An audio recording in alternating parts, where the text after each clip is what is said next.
Hello, everyone. Welcome to this interview today. I am so excited about this talk.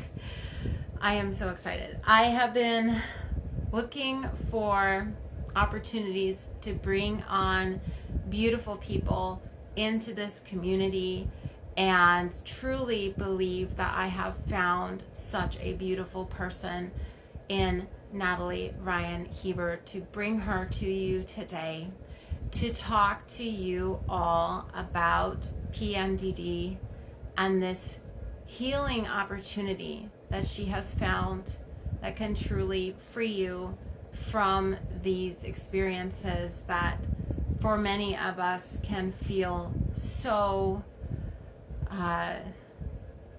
painful and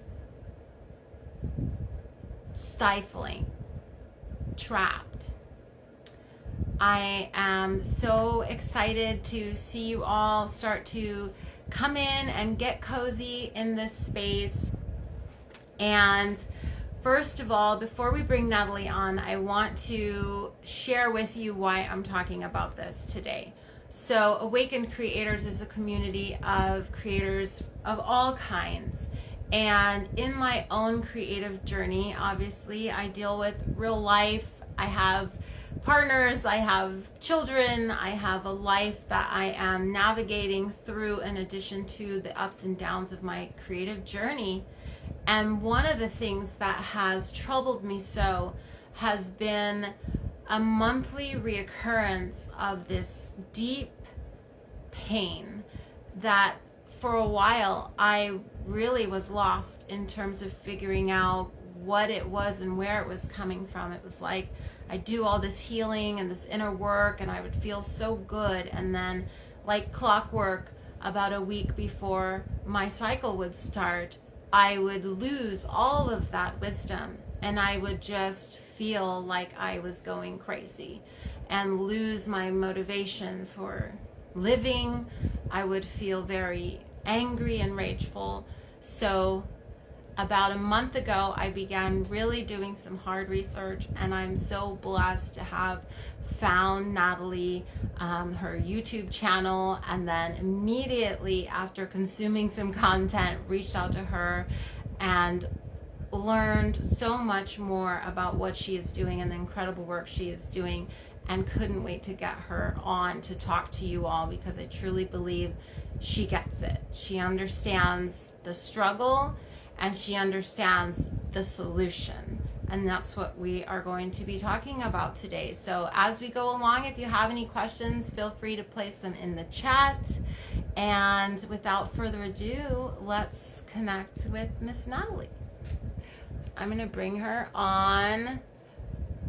Well, I'd say hi to everyone. Hi, Traveling Artisan. We've got Lori here with us. Dancing Warrior Goddess. Hello, Miss Jazz. SC Sparks. Beautiful, beautiful people coming in. Thank you all so much for being creators. Welcome to Miss Natalie.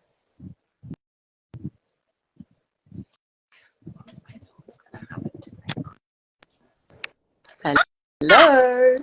Hi. Hi, Amanda. You're adorable. Yes, I put my red hat on because you're so colourful, so I thought I'll get colourful today, but just, I've got a red hat on to look a little more artistic in this artistic environment with all of you. So thank you for having me. You look gorgeous, absolutely glowing. Thank you so much for being here. It's my pleasure. Thank you for that beautiful introduction. Gives me goosebumps to think about how far everything has come, like to hear me talked about in that way, knowing where I was, 6-7 years ago in just total chaos and not understanding compared to where I am now and what I'm able to teach, and the hundreds of women who have worked with me and found deep healing and freedom from premenstrual dysphoric disorder. Like, if only I could go back to myself 6 years ago and say, you're not going to wait till you see what happens. Like, yeah, it's pretty amazing. It really has made it all worthwhile, everything I ever went through. So thank you for having me here to help spread this message of hope to many who are going through the same thing. Yeah. Beautiful. Thank you so much for agreeing to speak with us and share your wisdom with us.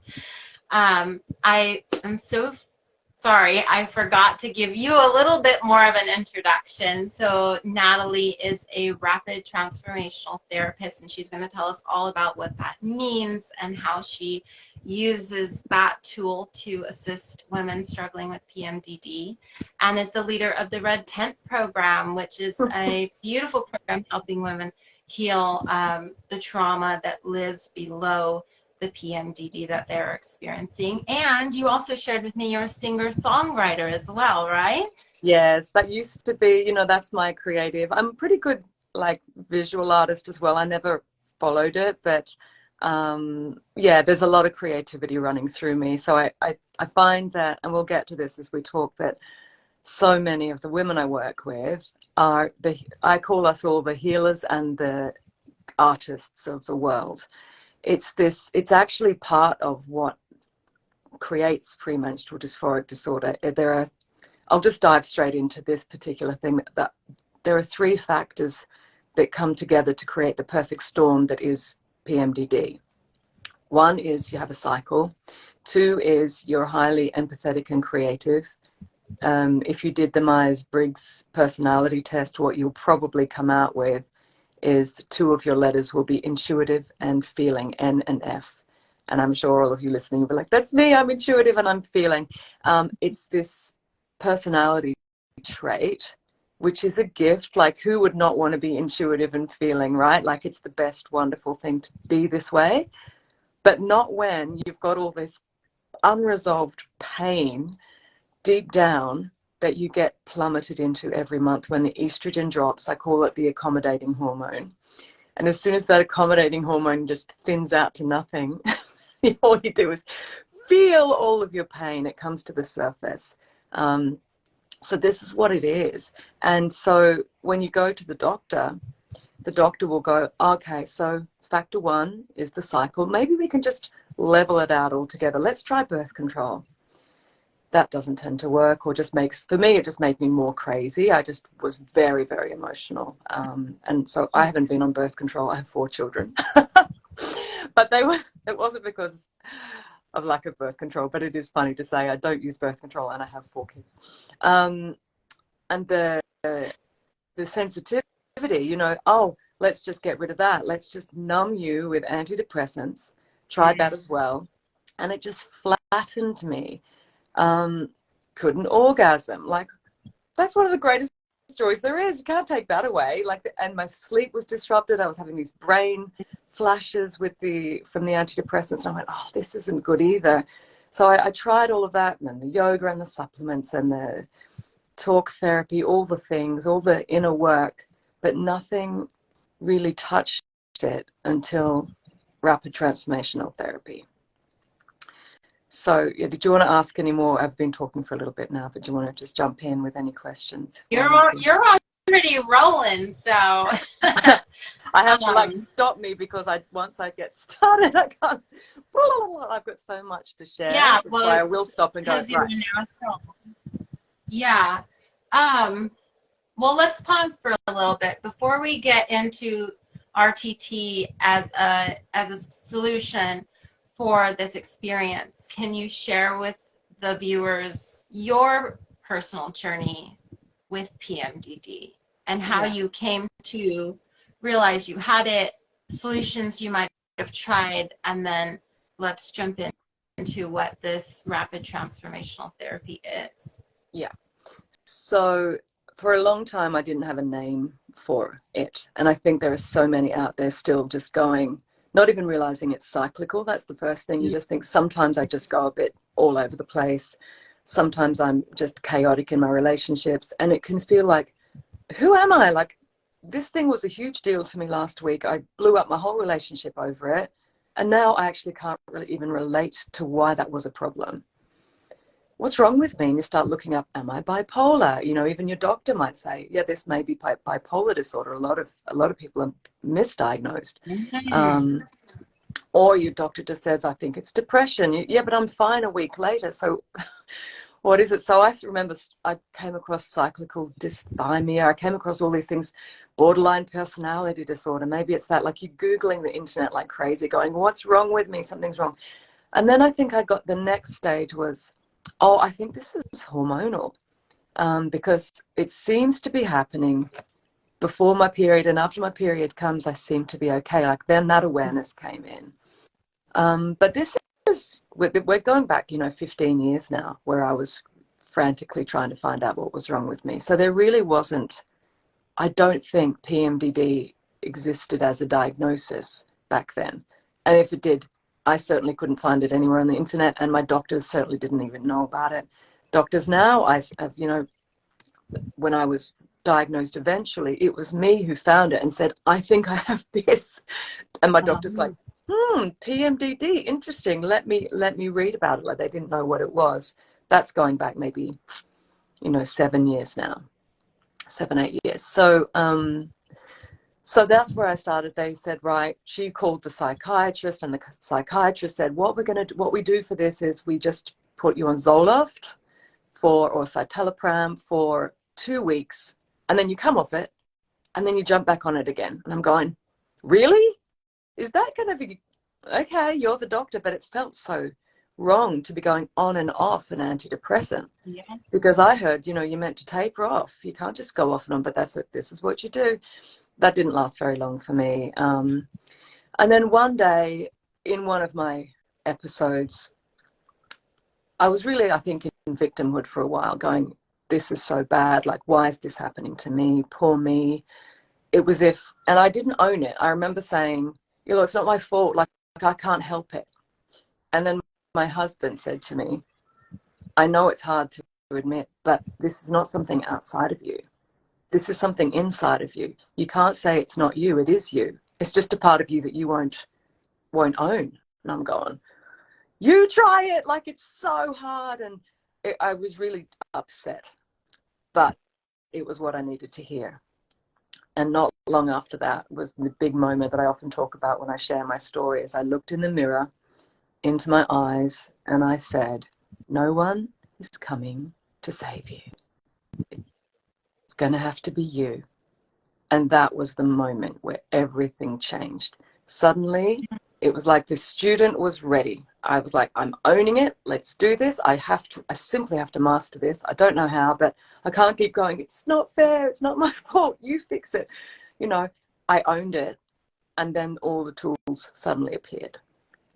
Wow. And for me, that was in the form of stumbling upon Marissa Peer, who has become one of the greatest mentors of my life.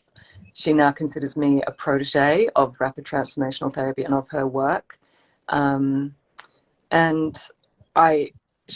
she came up on an ad on YouTube, like just one of those things. And usually I'm just waiting 3, 2, 1, skip ad. But in this time I was like, who is that? And I couldn't look away. And I went, this is what I'm born for. This is my destiny. It wasn't because of PMDD that I was like, oh, this is going to save me. This was from the healer part of me that went, this is what I'm born for, because PMDD aside, I also have this whole other person that I am that is creative and a real, I feel like a born healer, what I've always wanted to do. Even as a teenager, I was reading Louise Hay, like at the age of 14, 15, going, somehow I think this is going to be my path.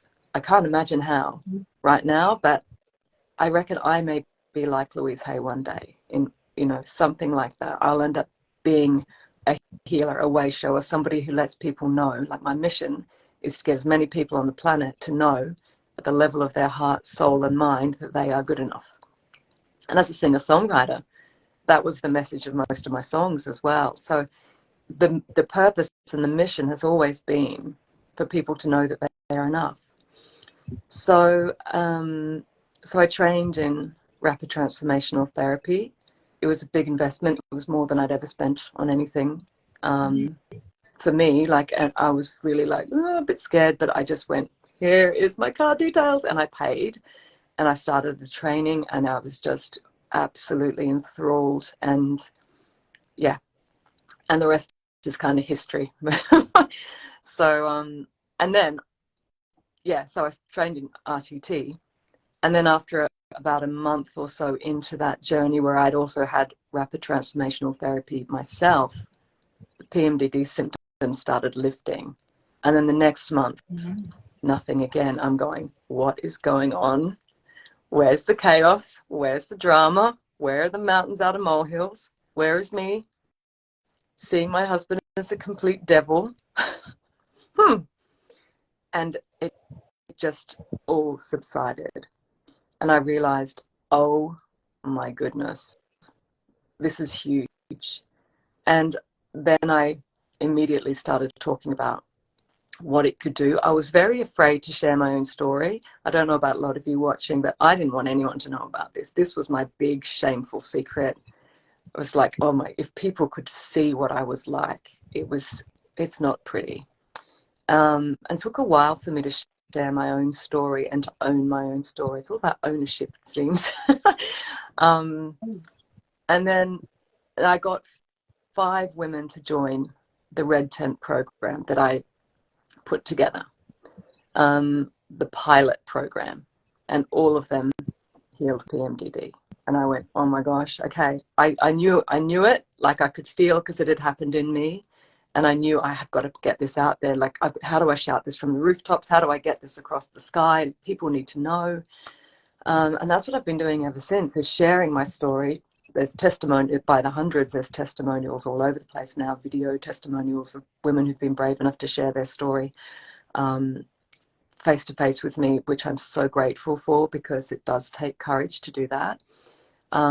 Loads and loads of stories in a book that I've put together, which is called Women Who Heal, which you can get for free on the link tree in my bio. There is Women Who Heal ebook, and you can get that for free and read everyone's stories if you're interested in that.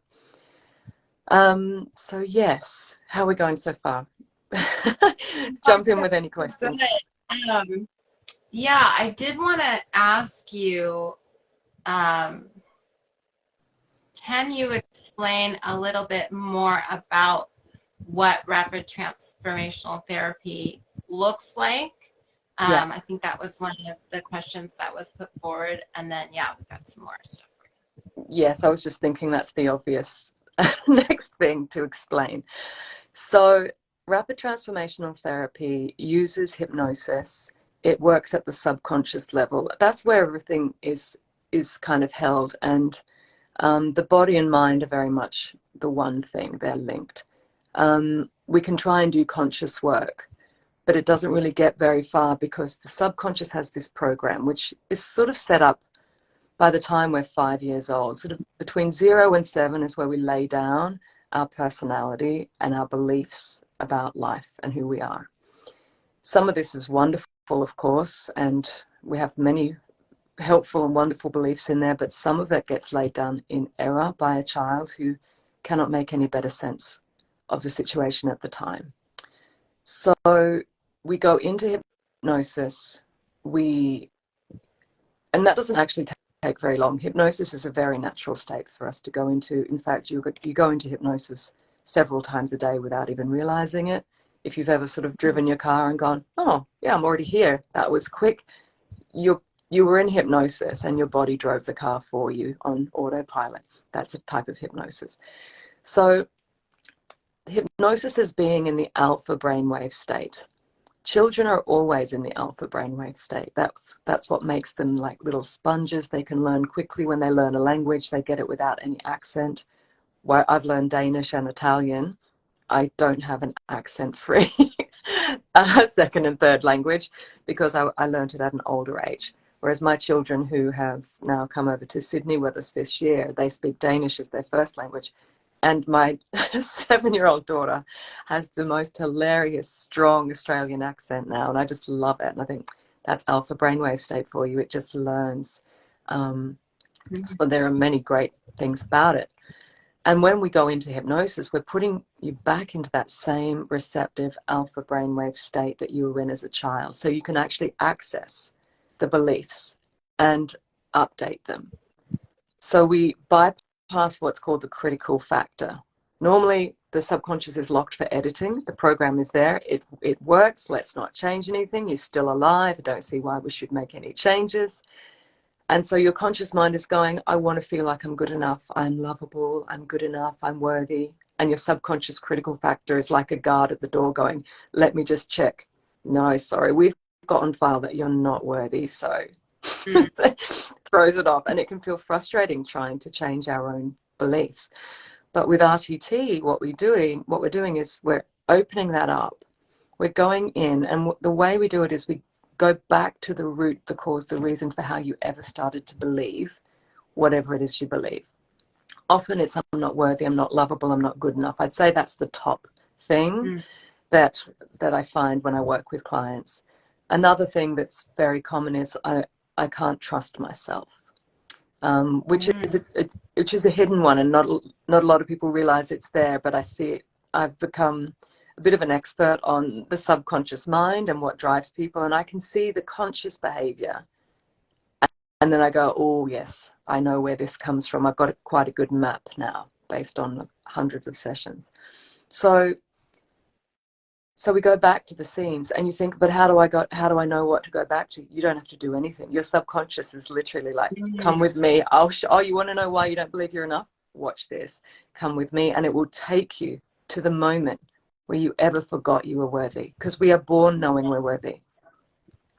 Sometimes you might in the womb form a belief that you're not. That's if your mum was very stressed and your mum was like, I'm not ready for this baby and I never wanted this baby, and it's very difficult pregnancy. The baby can, even in Mm. the womb, pick up, I'm not meant to be here, this is a mistake, why am I here, and can feel from the outset before they're even born, I'm going to have to earn my place in this world because I'm not worthy of it. And a lot of clients end up with the belief, I have to earn love, because Mm. when the motherly love is the unconditional one, and when it's not there, or when it's perceived to not be there because of whatever trauma and difficulties and conditioning the mother is carrying,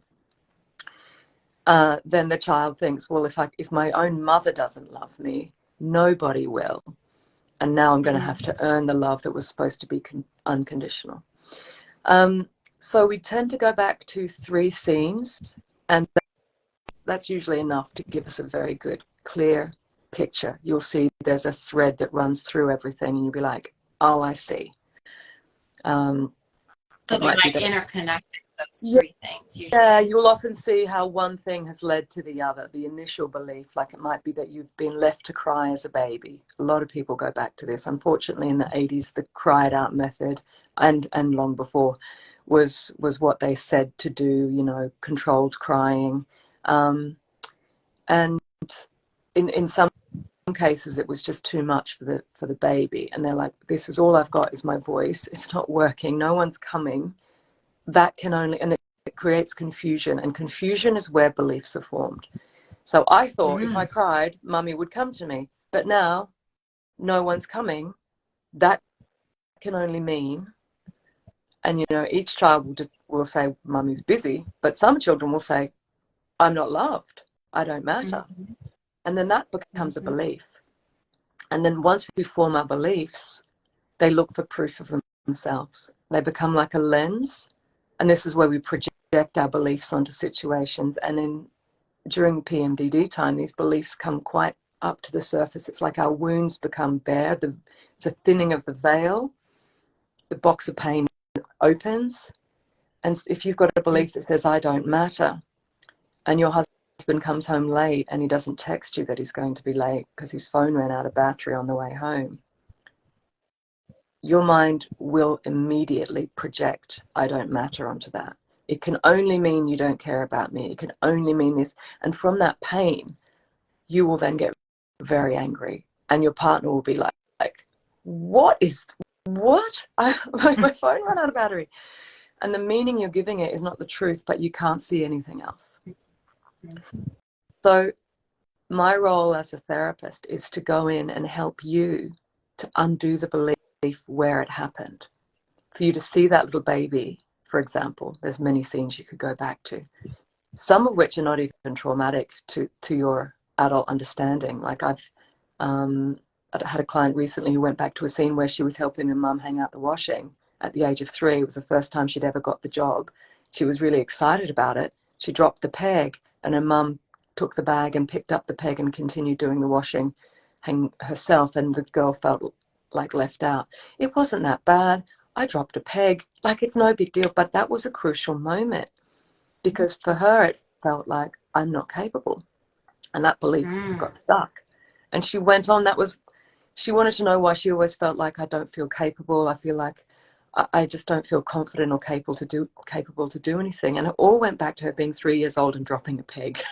Like, so when people say to me, I don't have any trauma, I go, yes, you do. It's not big T trauma, you may not have been held at gunpoint or had something traumatic happen, but to your mind, it was something that created a negative belief that's still stuck and it's still running you. Mm. Yeah.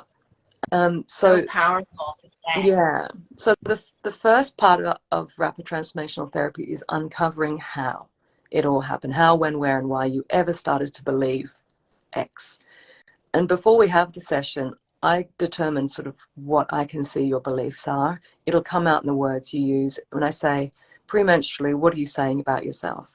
And that will be very indicative of what the beliefs are. I'm not good enough. I'm a terrible mother. I'm a terrible wife. I'm never going to heal from this. These sorts of things. Yeah.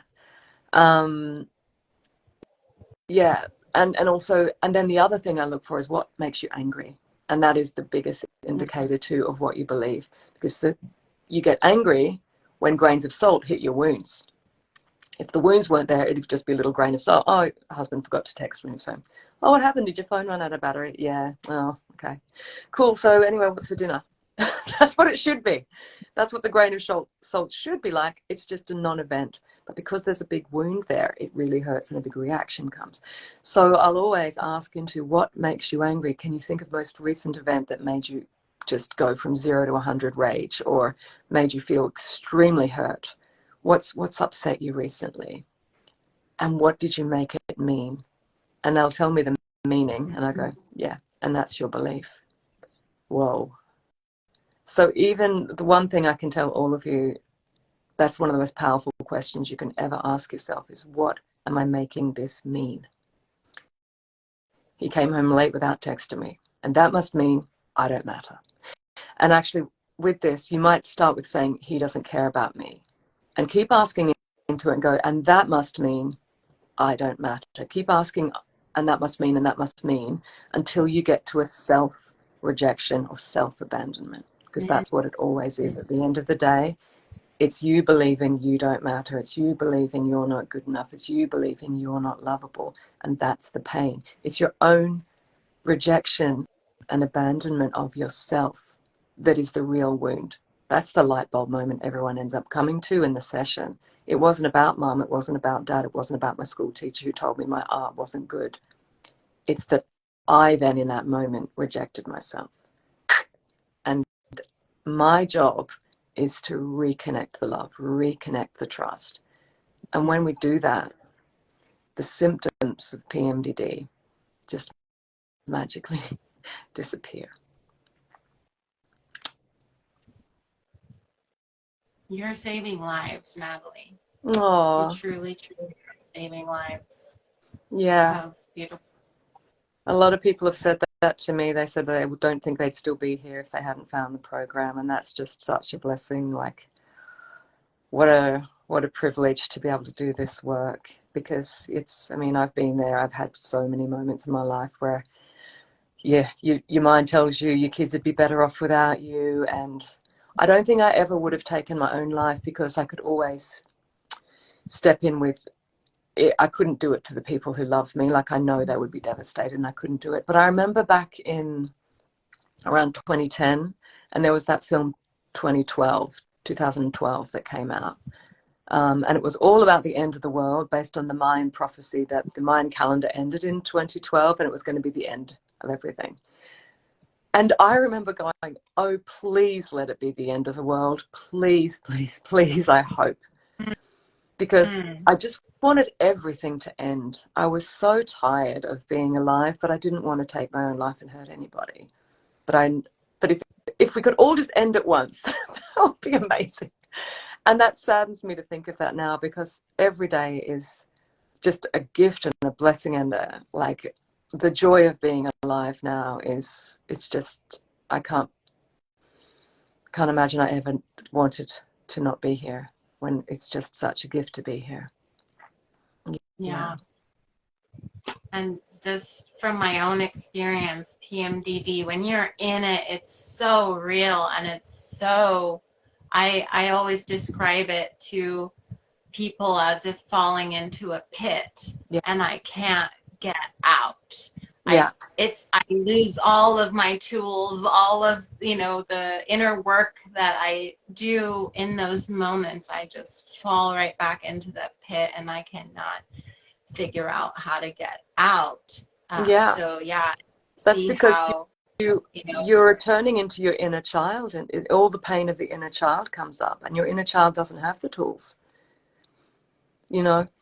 and nor does she want them, because she's so angry. She just wants to express all of the pain. And it's, Eckhart Tolle talks about it as the pain body.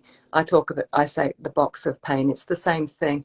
Once the pain body possesses you, it just wants more pain. It wants more proof of itself. It wants to snack on as much as it can to keep itself alive. And it's a destructive force. And it reminds me very much, if any of you have seen Moana, that Disney movie. Oh my goodness, that is PMDD in a Disney film. And the whole thing, where the heart of this fire lady, I can't remember her name, the proper islander name that they give to her, she's lost, her heart's been stolen. She's disconnected from her heart, and Moana comes on this journey. It gives me goosebumps, because that is us. We are the fire lady, and we are Moana on the journey to return her heart to her. And when you return her heart, what does she turn into? Well, here's one we prepared earlier, a goddess of of nature. And that's how I feel now. I feel like that beautiful, loving, tree-covered nature person. And I used to feel like the fire lady, but my heart's been returned to me, and I returned it to me.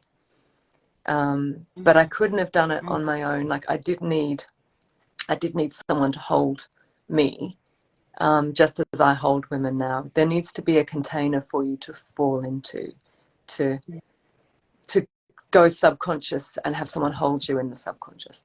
I will say, though, while you're in RTT, when you're having hypnosis, you're not out of it. It's not like you wake up at the end and go, so what happened? What did I say? You're present the entire time. Your conscious mind is just here and watching and observing, and also having these jaw-dropping moments as the subconscious gives things up and speaks, and you're like, oh my gosh, is this what I've been doing?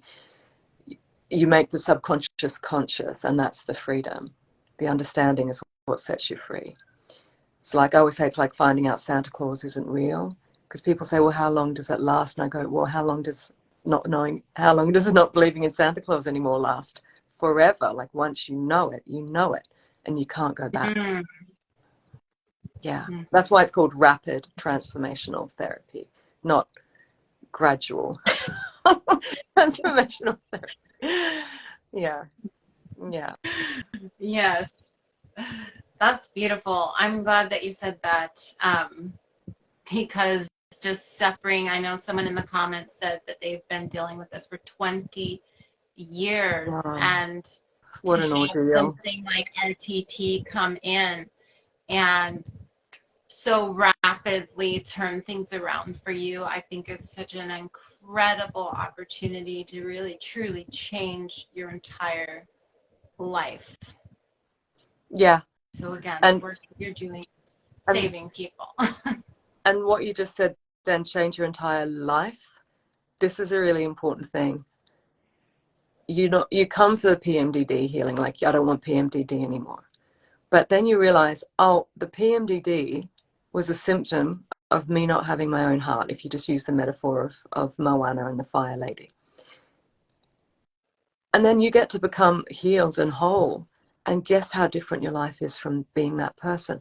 So many things change. Your relationships are just 1,000 times, like, infinitely better. Your confidence is there. You trust yourself. Creativity, there's so much more space for creativity. All that worry and rumination, because in the Red Tent, I don't just do rapid transformational therapy, I also use metacognitive psychology. And that combined is the most amazing thing. It stops you worrying and ruminating. It just clears all this space. It makes you see how pointless worry is, because worry convinces you that it's going to find you a solution, but it never does. Because while you're looking at the problem, you can't see the solution. You can't see it. Worry, if you've ever thought that you found a solution by worrying, it's because you stopped worrying and you switched to solution-focused thinking. Worry is like sitting in a rocking chair getting nowhere, but you think you're doing something. And so the metacognitive psychology clears so much space in your mind as well, makes you more the master of your own mind. I say that makes you a really good surfer of whatever waves come, so whatever waves come, you'll be able to handle it because you have more power in your own mind. But you know what happens when the hormones shift? You don't want to use the tools. A tsunami comes and knocks you off your surfboard. Doesn't matter how good you are at surfing. It's all over when a tsunami comes. And that's what it's like with the hormonal shift. So that's why the rapid transformational therapy is important, because we reduce those waves down to surfable waves, even just down to a nice flat lagoon. It's so much easier to navigate your life when when your subconscious beliefs have changed. The quality of your thoughts change, because your subconscious is sending up thoughts all day long. And if your program says you're not worthy, no one's ever going to love you, you're hopeless, you're useless, then the quality of thoughts is going to be like that too. And it's just torture all day long. But if you the subconscious level, that I always will be, I'm lovable, I can trust myself, I'm the authority in my own life, all of these kind of things, and that becomes your program, the quality of your thoughts is completely different. And you can then remove all the static and actually start receiving from your intuition, from inner guidance, from source, or whatever you want to call it. This spirituality becomes stronger because all of the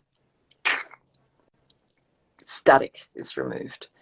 And that is probably the greatest thing, that I end up feeling grateful that I had PMDD, because if I hadn't, it wouldn't have forced me to look myself in the mirror and take ownership of everything that was going on.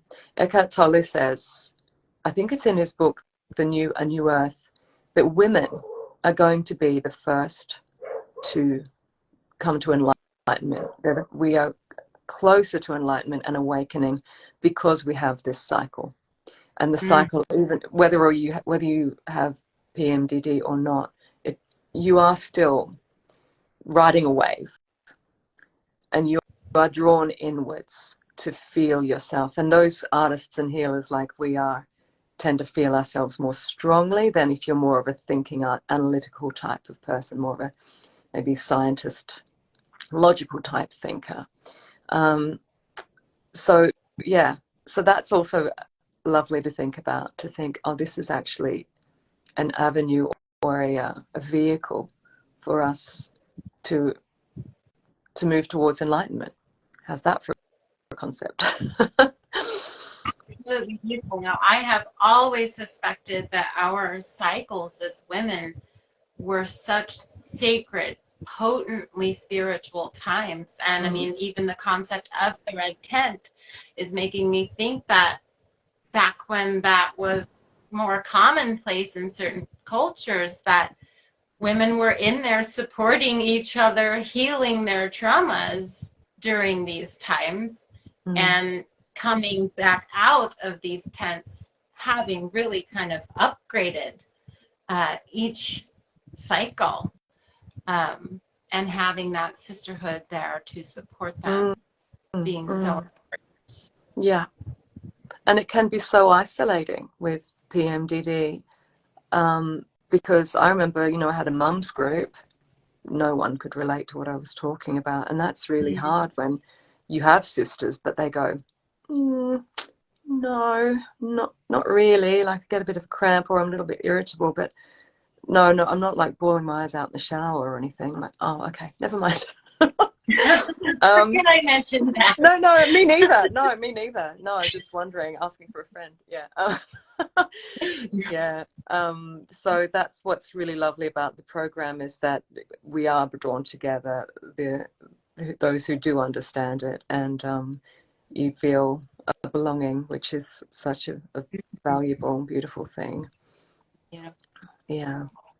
And the Well, other how are we important doing thing, oh Go yeah, ahead, we Natalie. better wind up in a second. Actually, I'm going to the cinema with my auntie in a minute. But I will. What was I just about to say? The other lovely thing about the Red Tent, there are a lot of groups you'll find on the internet, on Facebook, and all over the place that are for PMDD. But you may find they are incredibly depressing, and you may feel belonging there, but you'll also feel, oh my God, this is dire. This is horrible. And it can be more depressing, and the price you pay for the belonging is actually feeling even more despondent about your situation. So I have a free group which is called the Red Tent with PMDD, the Red Tent with Natalie Ryan Hebert, Healing Within, I think it's called.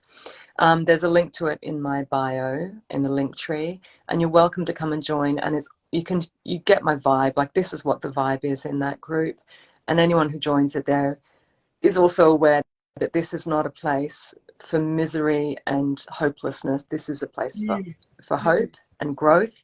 And yes, we can talk about triggers and all of that, but with looking to find something deeper and some healing through it. So, yeah. So, yeah, that went so fast. I can't believe we've been talking for 43 minutes. Are you kidding me? I know. I wish I could talk to you longer, and maybe I'll have you back on sometime in the future to discuss a little bit more. But I'm really glad that you mentioned where people can find you and maybe tap into some free resources, as well as the program that you have that's still running right now, right? Yeah, The Red Tent program. it runs ongoing now. It's an online self-study program. There's an option to upgrade to work with me. That's my auntie. I better run. But I will love you all and leave you. And reach out over Instagram later if you have any questions, and I can come back to you. Mwah. Lots of love. Thank you so much, Amanda. Have a lovely day. See you. All right. Bye, everybody. See you, Natalie.